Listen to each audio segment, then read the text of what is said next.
இன்னைக்கும் பல பேரு அடிமையா தாங்க வாழ்ந்துகிட்டு இருக்காங்க. அடிமைனா நீங்க நினைக்கிற மாதிரி அந்த காலத்துல கொடுமைப்படுத்தி கிடையாது. அடுத்தவர்களின் வார்த்தையில் அடுத்தவங்க நம்மள என்ன சொல்லிருவாங்க, அடுத்தவங்க நம்மள என்ன கேவலமா பேசிடுவாங்க, அவங்கள பேச விடாம ஆக்கணும், அதனால அவங்களுக்கு பிடிச்ச மாதிரிதான் நான் நடந்துக்குவேன்னு தன்னை தானே ஏமாத்துக்கிட்டு முகமூடி போட்டுக்கிட்டு ஒரு வாழ்க்கை, மதிப்பே இல்லாத ஒரு வாழ்க்கை. ஏன் தெரியுங்களா அத சொல்றேன்?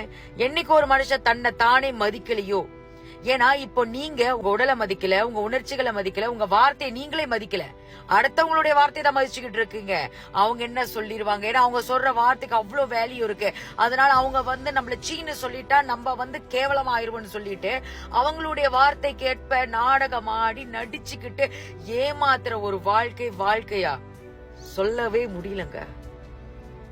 தன்னுடைய வாழ்க்கைய வாழ தெரிஞ்சவன் தான் உண்மையான மனிதன். நல்லது கெட்டது எல்லாத்துக்குமே தெரியுங்க. நான் உங்களை கேக்குறேன், அடுத்தவங்க சொல்லிட்டு போயிருவாங்க, நம்மள கேவலப்படுத்திட்டு போயிருவாங்க, அடுத்தவன் எவனாவது மாட்டான் அவனையும் அப்படி பேசிட்டு போயிருவாங்க. ஆனா நீங்க அடுத்தவங்க வார்த்தை என்ன வந்துரும் பாத்துட்டு வாழ்றதுனால உங்களை இழந்து போயிருவீங்க. நல்லது என்ன கெட்டது என்னதுன்னு தெரியும், எதை செய்யணும் எதை செய்யக்கூடாதுன்னு தெரியும், எல்லா மனுஷங்களுக்கும் தெரியும். நம்ம இதை செஞ்சோம்னா நாளைக்கு நமக்கு என்ன வருன்றதுல முழு விவரமும் தெரியும். இந்த உலகத்துல நீங்க எவ்வளவுதான் நல்லவர்களா இருக்கீங்கன்னு உங்களுக்கு தெரிஞ்சாலும் கூட அடுத்தவர்கள் நம்மளை குறை சொல்றதை நிறுத்த முடியாது. குறை சொல்லணும், சொன்னாதான் நமக்கும் தெரியும், அடடா நமக்கிட்டே சில குறைகள் இருக்கு, இன்னும் நல்ல பெஸ்டா கொடுப்போமேன்னு சொல்லிட்டு.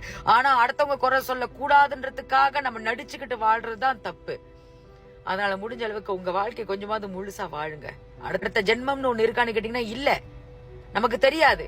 அதனால இருக்கின்ற இந்த ஒரு ஜென்மத்தை அர்த்தமுள்ள வாழ்க்கையாக உங்களுக்கு பிடித்த மாதிரி வாழ்ந்து விட்டு போங்க.